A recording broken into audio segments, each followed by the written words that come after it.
Was never a helicopter pilot, was never injured in combat, and he never had a wife who had cancer or died in childbirth. Finally ready to come clean. Did you lie about being in the military?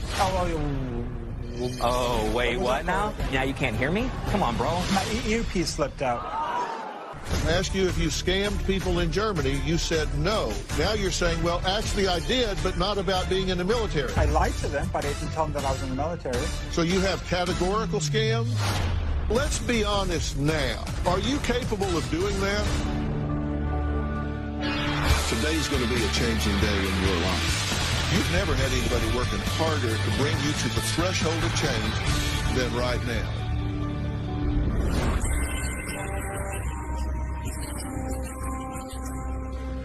Every day, members of the United States Armed Forces risk their lives for our country, our way of life, and our freedom. These brave men and women often spend years away from their families in some of the most dangerous places on earth just to protect and serve. Unfortunately, today, we are not dealing with one of these brave patriots, but a liar, a cheat, and a con artist who pretended to serve his country when, in fact, he was only serving himself. Michael admits he lied to dozens of people, telling them he was a former Marine Corps helicopter pilot who was injured by an IED during his 4 tours in Iraq and Afghanistan. He also lied and told people that his dog was a bomb-sniffing Marine dog that saved his life on 2 occasions. Travis says he fell for Michael's deception and even claims to have set up a GoFundMe in order to help Michael. Take a look. Michael is a psychopathic liar. Michael told me that he was a sergeant in the Marines, and his dog, Kaika, was a bomb-sniffing dog that was on tour with him. Michael did say that he had just come back from Germany, where he was stationed. Michael showed me his business card. He also was wearing a red U.S. Marine Corps hat. He had returned back as he was medically discharged from a stroke. And Michael had told me he was injured in hand-to-hand combat while he was in Iraq, and in a separate incident that he had also been shot during combat. Michael told me that his wife was battling cancer and that she had died during childbirth with their youngest daughter. Ultimately, none of it was true. Michael asked me to set up a GoFundMe account. Shortly after I set up the GoFundMe account, within 36 hours, my inbox became flooded with messages from people all over. I mean, there was Germany, there was Oregon, there was California, all women that were telling me that he's a fraud. At that point, I had cut off all ties directly right then and there, and I agreed to be on the show so that people are aware of what he's capable of. Well, Michael's lies continued for months. He even tried to run his scam on Lon, a former Marine who runs an organization that helps veterans in need. Take a look at this. Michael is a con man. One of the claims he had made, he had had 3 heart attacks while he was in the military, and yet they were allowing him to continue to fly helicopters. I knew that that was not the truth. I was a pilot myself, as well as an infantry officer before I started flying in the Marine Corps. We're very closely knit.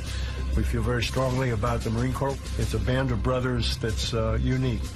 The deeper he got into his story, the more suspicious I became. He said he was a helicopter pilot, but he could not remember where he had gone to flight school. He also told me a story about his Purple Heart that he had in hand-to-hand combat in the city of Mosul in Iraq. He said he was stabbed in the stomach by a knife by one of the bad guys. He told me he was living out of a car and that he had this 6-month-old baby. I was trying to give him the benefit of the doubt, even though the stories were extraordinary, to say the least. He hinted at money. I made it very clear to him that I wasn't a bank for him. I later found out that virtually everything he told me was a lie. Wow. Guys, thank you for being here. I think this is a really good thing to talk about. You want to alert people. Definitely. Because you're not convinced that he's done. Not at all. Yeah. And Lon, same thing. By the way, thank you for your service. Thank you, sir. Thank you. We really appreciate it.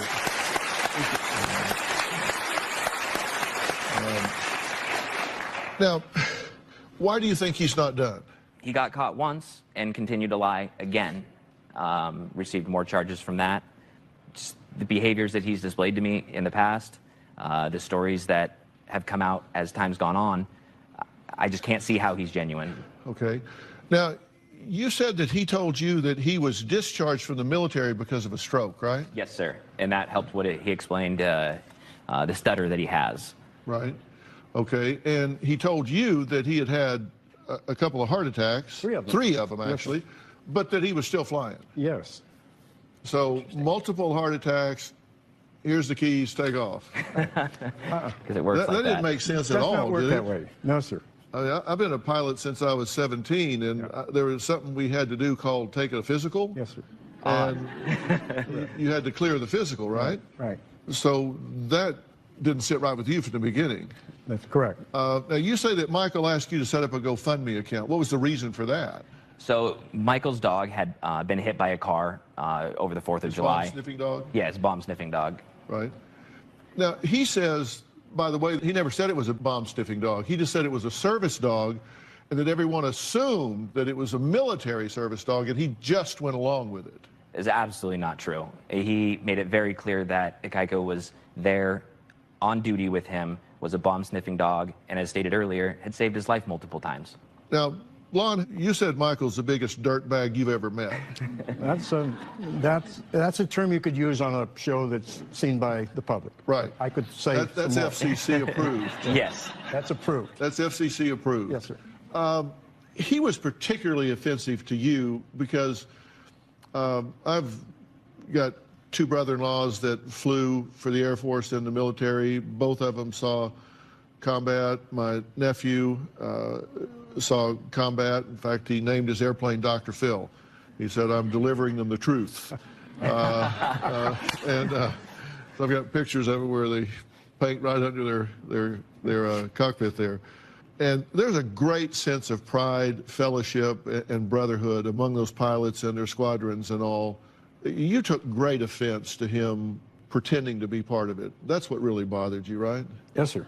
He owes the American public an apology. More importantly, he needs to apologize to the young men and women who are his age, who made the choice to go to war, because those are the people he impersonated. Of course.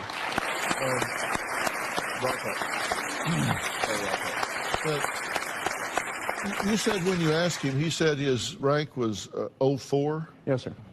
Yeah, during the course of my breakfast conversation where I had reached out to try to help him. What is an 04? Well, that's a good question. An 04 is a grade used in the military, and it's a major. So officers are second lieutenants, first lieutenants, captains, major.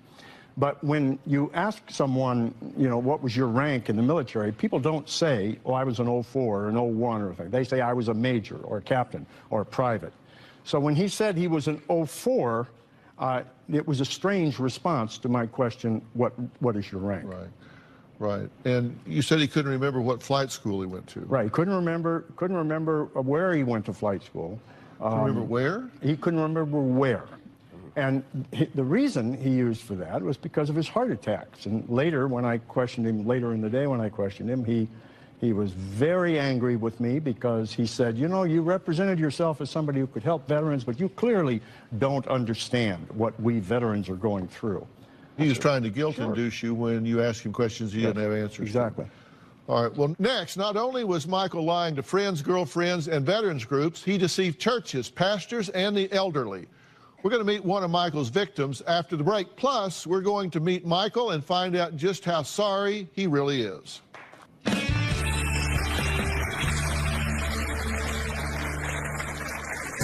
I deceive people in the worst way possible. I am just shocked of the way it got out of hand. Once a lie was told, I covered up a lie with a lie and a lie and a lie.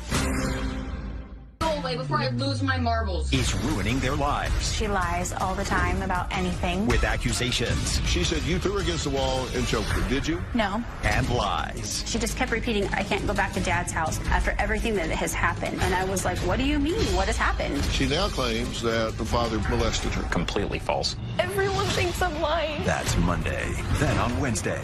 From pop idol, I'm an alcoholic, to rock bottom. Brian grabbed me and just threw me. You attacked your bandmate. This guy, he will manipulate you in a heartbeat. That's Wednesday.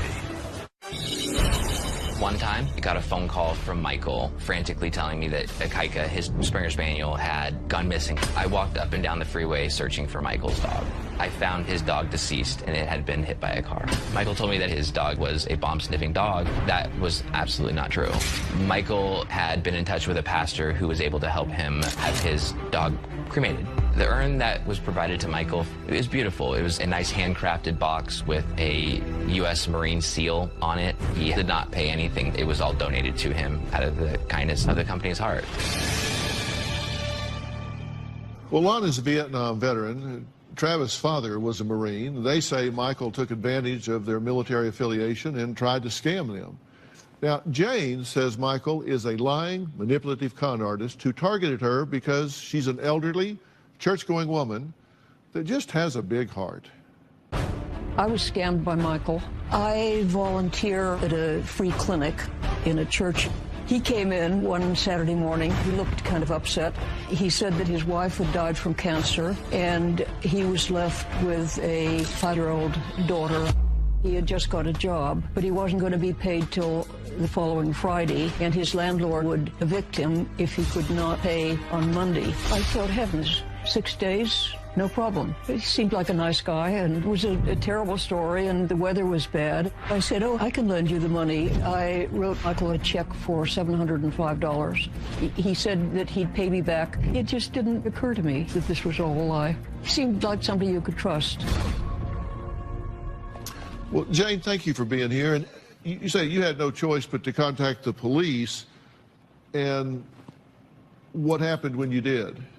Well, they told me immediately that he was a chronic imposter. Did you contact him? Yeah, I did, because fortunately I had his telephone number because I didn't have the check when he first approached me, and I had to call him. And so I had his telephone number, and I called him, and I told him I was going to take him to court on this. And, well, I heard about the stroke and was in hospital. So when you did confront him with this, he still came up with yet another lie. Right, yes. And then when you did say, I'm going to take you to court, he still didn't volunteer to give you the money back. He still resisted by making you take him to court. Right, yes, yes. So who is this Michael? Now, Michael admits that he pretended to be a Marine, but he says it was never about money. It was about your money. And is here today to repent and ask forgiveness for his past deceptions. The reason I'm coming forward is to come clean, just to use the platform to be 100% Michael, not anybody else. I took advantage of people with a story about my apparent military background that did not exist. I have never served in the U.S. Marine Corps. I deceived people in the worst way possible. I took advantage of around 25 to 40 people telling the story that I was a combat soldier in Iraq. I made a fake business card that said I was a sergeant in the Marine to kind of come across as more legitimate. And then when my dog died, I said that he was a service dog. People automatically assumed that he was a military service dog, and I just agreed with that term. I have told people before he got killed that I was in the military. Why? I simply don't know. I guess I wanted to leave an impression on my ex-girlfriend. I have told people that I am raising 2 children, which is incorrect. Once a lie was told, I covered up a lie with a lie and a lie and a lie. I am just shocked of the way it got out of hand. I'm absolutely ashamed of it. I put myself in. I received a 6-month sentence. I wish I could turn back the time, because I've really hurt a lot of people, and I'm thinking about every one of them as we speak. I would love to apologize to each and every one of them. I'm truly sorry. Okay, joining us via satellite is Michael, and he's joining us via satellite because he can't travel because he's on probation. So, Michael, thank you for joining us. I'm glad that you're doing this. How you doing, Dr. Phil? I'm all right. Tell me why you wanted to have this conversation. Because I truly believe that me coming forward is the only way being able to move forward in life. Mm-hmm. Now, the things that you I kind of made a list for efficiency's sake. The things that you admit that you have lied about is being a former Marine sergeant and helicopter pilot, 4 tours in Afghanistan and Iraq and being injured by an IED, owner of a bomb-sniffing military dog, having a wife that died of cancer, when in fact you were never married, having a wife that died in childbirth on July 4th, 2014. Those things you admit that are straight up lies, correct? Yes, sir. What's your explanation to yourself or to others, to me, about why you just started telling these lies?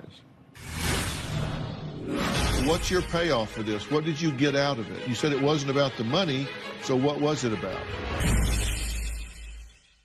What lies ahead? Explanation to yourself or to others, to me, about why you just started telling these lies. There is no explanation here for lying. People don't do things without some payoff, and they certainly don't do things in a pattern without a payoff. What's your payoff for this? What did you get out of it? You said it wasn't about the money, so what was it about? Attention seeking. Did it make you feel more heroic? Did it make you feel more interesting, more exciting? What was it? I would go with interesting and exciting. Uh-huh. Did you feel like you were a boring individual otherwise? I wouldn't define myself as boring, but yeah. Well, you felt the need to embellish your story, who you were. Yes. What was it that made you feel like you needed to embellish? I've always been struggling in the past. Grew up with a lot of siblings in the family. I grew up with 8 siblings, and having attention divided up into 8 was always hard. I guess I never got attention, and I was trying to make up for it somehow, which is no excuse for my behavior. I want to make that clear. Now, you disputed some of the things that have been said. You say that you never asked Travis to start a GoFundMe page. That's correct, sir. The GoFundMe page was set up by a church lady. Travis says that you really begged him to set this up. That's incorrect, sir. Shortly after Akaika died, Mike, you had asked me to set up a GoFundMe account. You but appreciated the attention that the In Search of Akaika that post got. I had repeatedly said, why don't you set it up yourself? And your response was that you didn't know how, you were unsure how, that I was better with technology, that I was better with getting those things set up, and it would just be much easier for me to do it and then share it that way. There were multiple accounts set up. There was one set up by someone else. There was also one set up by me. That is incorrect, sir. There's actually police records that state that the main GoFundMe page that was hooked up, that was attached to my bank account was set up by a church lady. So Travis is lying? Yeah. Here's the thing. He did set up a GoFundMe account, but the GoFundMe account that Travis set up was not attached to my bank account. So the GoFundMe account that Travis set up, there was never any money put into that account, and police records show that as well. Well, he said within 36 hours he was slammed with people saying that you were scamming, and he got those messages from Oregon, California, multiple states, right? Germany as well. Germany, Oregon, and California were 3 places. Were you scamming people in Germany? That's incorrect. Lon, go ahead. Hello, Michael. I haven't seen you in a couple of years. There are 2 things that strike me. Moderate to severe eczema or atopic dermatitis. Sitting here listening to you and looking at you, we had a 2-hour breakfast in which you told me all of these things. And I remember looking across the breakfast table at you, at your eyes, the sincerity in your eyes, the way you told your story, which is exactly how you have been speaking today. You're really smooth. You're horrible on the details. You really need to find a different way to make money, Michael. I don't think you did all of this to seek attention. I think you did this because you wanted to make a couple of fast bucks. Next, Michael claims he stopped lying and wants forgiveness from his victims. He promised to be 100% honest with me, and it's the reason that I allowed him to be part of this today. However, despite spending 127 days in jail, I believe Michael is not being 100% honest. I'm going to tell you why when we come back. Did you lie about being in the military? No. That is... Oh, wait, what now? Now you can't hear me? Come on, bro. Fill in the Blanks podcast is happening live on YouTube. Michael contacted me. His goal was to apologize. I had no reason to believe that his apology was even genuine. It felt more of, you got caught and that's why you want to say sorry. Saying that I'm sorry and that I'm a different man now, that doesn't mean anything. What I'd want to see him do is do something to help the community. Well, Michael admits he was never a Marine, was never injured in combat, and he never had a wife who had cancer or died in childbirth on the 4th of July. Well, during our extensive interviews and research, we found a number of things that Michael still isn't coming clean about. Michael, you know, one of the things that I've found is that if there is a time where you say that you kind of want to hit the reset button and you want to come clean, people tend to say, okay, I'm willing to consider that, but let's be honest now. Let's be honest about everything. Are you capable of doing that? Yes, I am. Are you really? Because I wonder if you lie to yourself as well as to other people. No. You say that, for example, the hat that you wear, you say that has nothing to do with any of the scam, but does it not have to do with the facade you present? When you met Travis at the hotel and you presented him with your Marine Corps business card, didn't you have your Marine Corps hat on at the same time? Yes, but I have to say, I've had that hat for 5 years. I've had that hat since 2013, way before all this happened. And the business card I didn't get till the end of July, and I checked into the hotel June 16th. So I never handed Travis a business card when I checked into the hotel, because I didn't have the business cards then yet. I sat at the front desk of the hotel. You did provide me with that business card at the time. That's how we got on the topic of you being a Marine and why we met for coffee a couple days later. That is a straight out lie. I came into the United States June 16th of 2016. I've had the business cards done July 27th. Yeah, so I did not hand you. That is a lie, Travis. I'm really trying to help you here, because yes, and I don't want you to do a modified mea culpa here. I want you to do a complete mea culpa here. I don't want you to come in and clean up half of the situation. I want you to clean up all of the situation. I want to clean up the whole thing, Dr. Phil. Well, yes, I'm trying to clean up the whole thing. Did you lie about being in the military prior to Akaika passing? No. That is. Oh, wait, what now? Again? Now you can't hear me? Come on, bro. No, I didn't say I can't hear you. No, I didn't say I can't hear you. So can you repeat that, please? Because my earpiece slipped out. Okay.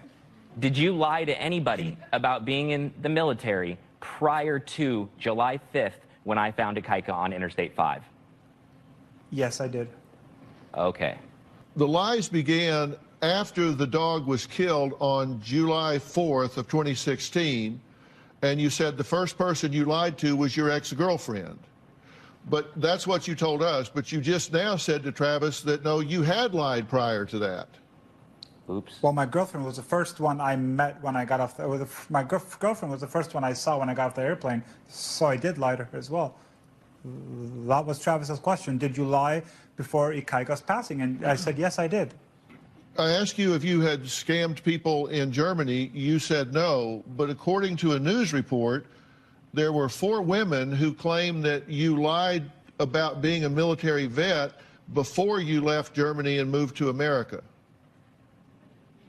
There was a question in there for you, sir. What was the question? According to a news report, 4 German women claim that you lied to them about being a military vet before you left Germany and moved to America. That's not correct, sir. I lied to them about different things, but I never claimed to be a military member until I got to the States. Okay, not 15 minutes ago, you told me you did not scam people in Germany. Now you're telling me you did scam people in Germany, just not about being military. I lied to them, but I didn't tell them that I was in the military. Okay, that isn't what I asked you before. I asked you if you scammed people in Germany. You said no. Now you're saying, well, actually I did, but not about being in the military. No, I didn't scam. I didn't scam anybody. I didn't tell them that I was in the military. So you have categorical scams? You scammed them in some other way? What did you tell them? I didn't scam. I told them lies. I did not scam them. According to the German women, you stole money and valuables. That's incorrect. When we come back, Michael says he suffers from a number of mental illnesses, including PTSD and depression. He believes these illnesses are in part why he's lied to so many people. That may certainly be a factor. And if that's true, I'm curious how Michael obtained these diagnoses, and I'm curious what kind of help he may be getting for these sorts of things. We'll talk about that when we come back. I was seeking extra attention since I was a little kid. I've always been struggling with my identity. I am diagnosed with post-traumatic stress disorder, bipolar depression, anxiety. I have a severe history of mental health illness. I was hospitalized in Germany for about 10 months in an open psychiatric unit. My health episodes triggered somewhat what happened to me. I am not willing and I'm not going to use my mental health episodes for the mistakes that I've done, because the things that I've done, I have control over, and I did what I did. You said you were diagnosed previously. Your primary diagnosis was major depressive disorder, post-traumatic stress disorder, chronic, and that the narrative was expressed impatience with paperwork. I already know all of this. I'm a pediatrician. Michael meets the criteria for major depressive disorder, recurrent, severe, said went back and forth to Germany and attended medical school. I'm a pediatrician, but they won't let me practice here. Said had a 3-year-old daughter. My wife died in childbirth. Planned Michael will return for individual therapy, 60 minutes, 1 time a week. Intake, clinical signature, etc. This was all January 12th of 17. Are you a pediatrician? No, sir. Was this in the States? Was this in Germany? This was over in Germany. So you were telling people in Germany you were a pediatrician. That's where you weren't scamming people in Germany. I told people a lie, yeah. Okay. Did you lie to get this diagnosis? No. Okay. And when you told them in Portland that you were a pediatrician, did they question that, or did they believe that? I don't know. What are you doing with your life these days, Michael? How are you spending your time? I got out of custody at the beginning of January. I've been applying for jobs. I got hired. I have a job now as well. I start tomorrow. Yeah. Okay, and what kind of work are you going to do? You don't need to say where or anything. Just what kind of work are you going to do? It's an office job. Okay, all right. And do they know about your time in jail? Yes. You describe yourself in different ways. Before jail, you said that you were dishonest, manipulative, immoral, arrogant, and hurtful. And after jail, you said caring, faithful, courteous, empathetic, and fair. That's quite a transformation. Was this a big wake-up call for you? It was a big wake-up call, and I'm trying to make amends, but a lot of people are not giving me the chance, which I understand at some point. But well, yeah, I'm going to comment on that in just a minute, because I think I'm going to say something that's going to help you, and I'm going to introduce you to somebody that I think is going to help you. We'll be right back. Yes, sir. They claim their daughter can't stop lying. She lies all the time about anything. She now claims that her father molested her. Completely false. Everyone thinks I'm lying. That's Monday. Down there, care with Cottonelle. Down there, because today you meet the parents. So before they sit you down, give you a struggle getting back on my feet, finding employment. It's been a rough last 3 years. I'm harassed on the streets on a regular basis. I've been spit on. I've been slapped in the face. My glass has been broken. I've had somebody spray paint me with paint. I've had somebody post on social media that I should be shot to death. I've really changed, and I am changing as we speak. A change that doesn't happen overnight. I live in a Christian faith-based home. I'm very involved with my church community. If I am sincere about wanting a change in life, I deserve a second chance. Coach Mike Baer is here. He's a very dear friend of mine. He's a life coach. He's the founder and CEO of Cast Centers. He's experienced and really loved by his clients, and he focuses on helping his clients break free of destructive patterns that aren't yielding results that they want. He's written a new book that's called Best Self, Be You Only Better. In fact, it is a New York Times bestseller and has really been having some major impacts. In fact, they're starting to adopt this into the school systems and working with school kids, teachers, the school kids' parents. I mean, this is really having an impact on our society right now. So congratulations on that, Mike. Thank you. Coach Mike, I'm ultimately going to ask you to help and provide some services for Michael here, because I don't want to just bring him here and have him make what he considers to be an apology. I actually want to help turn this around. You have an interesting concept in Best Self, Be You Only Better, and it's the contrast between best self and anti-self. Talk about that a little bit as it applies to Michael. Thank you, Dr. Phil. So when we talk about being your best self, it's who you truly are at your core, who you authentically are, which is honest, which is all those characteristics that you described yourself when you got out of being in jail. Your anti-self, I'm going to name it. We're going to call it Michael, or Lykel. How about that? L-I-E-C-H-A-E-L. So Lykel is your anti-self, and that is the part of you that keeps getting you into trouble. And with you, it's going to be really tough because you don't really know your anti-self today. It seems like you're pretty much ready to come clean, but you lack real insight into why you're doing what you're doing, and this part of you that keeps getting in the way of you being your best self. And so what we want to do is we want to start to understand the characteristics of what this is. We want to figure out where this all started from. You know, usually when people gain a little bit of insight, they start to have some light bulbs turn on. Unfortunately, so far, I haven't seen those light bulbs turn on for you. Michael, I think you're getting in your own way. When I looked at your apology tape, I have to tell you, I've spent a lot of my career in deception detection. And I went through here and saw clusters of lie behavior that are all through your apology tape. Some of these freeze frames we've pulled out, this steepling of your hands when you're talking about what you want and how you want people to understand. This is one of the primary signs of arrogance that is communicated through body language. It's just blatant arrogance where somebody just sits back and says, well, let me tell you, when you say I want to be 100% Michael, when you say that, you're shaking your head no while you're saying it. It's awfully hard to manage all of the processes of your body, and this is unconscious. I don't think you're even aware of some of this. Mike, you're going to talk to him about what we have to do to get his anti-self out of the way so he can be honest, he can be truthful. We're going to hear from Coach Mike when we come back. Coach Mike, what do you want to talk about here? There's 5 steps or 5 tenets when somebody makes a big change in their life. Okay, let's talk about it. And it's an acronym. It's CHOW-F. So anytime someone wants to make a huge change in their life, they need to get curious, they need to get honest with themselves and others, they have to be open, they have to be willing, and have to be focused. And if you do those things, your life will change. Well, I want to talk about why people lie. They lie so they can take what is not rightfully theirs.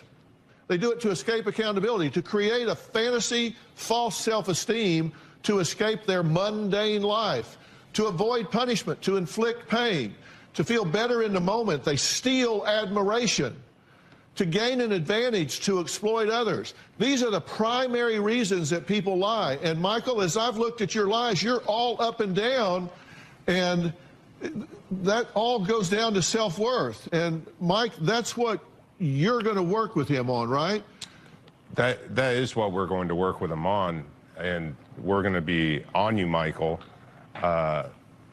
Where that's what I want. And the way we work is, as soon as we start to see that there's you're not, there's always forgiveness in this, but we're looking at how do we help you make progress, and how do we get you back to being your best self, being the man you're supposed to be.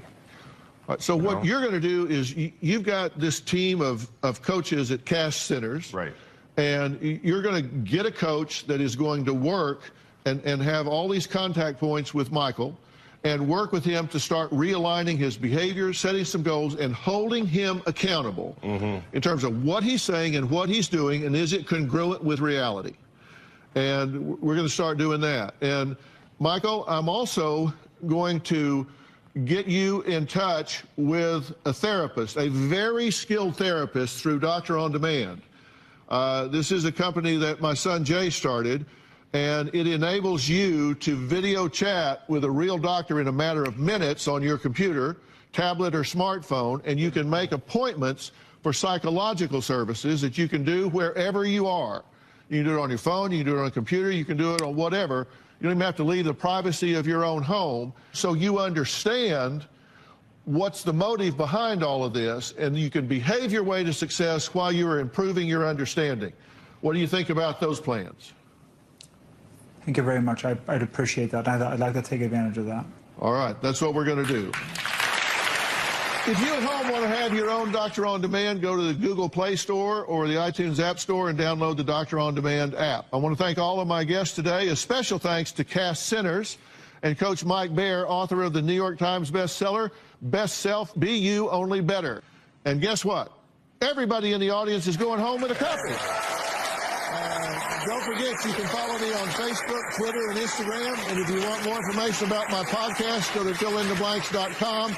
That's PHIL intoblanks.com. We'll see you next time.